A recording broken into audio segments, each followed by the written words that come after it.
যে পুরুষ কিংবা মহিলা প্রতি রাতে ঘুমাবার সময় আমলটা করবে, তার জীবনে কখনো খাদেমের প্রয়োজন হবে না। তার বার্ধক্যে তাকে ধরে ধরে বাথরুমে নিতে হবে না, তার কখনো প্যারালাইসিস হবে না,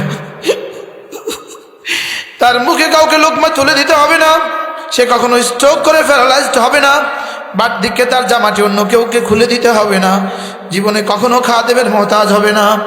তাহলে এটা এক সবকের মধ্যে দুই ফায়দা হয়ে গেল। এটা হলো 2 in 1। 1 নাম্বার পুরস্কার, ঘুমাবার সময় 33 বার সুবহানাল্লাহ, 33 বার আলহামদুলিল্লাহ, 34 বার আল্লাহু আকবার, দাখালাল জান্নাহ, সোজা জান্নাতে চলে যাবা। আর 2 নাম্বার পুরস্কার হলো জীবনে কখনো খাদেমের মুখাপেক্ষী হবে না।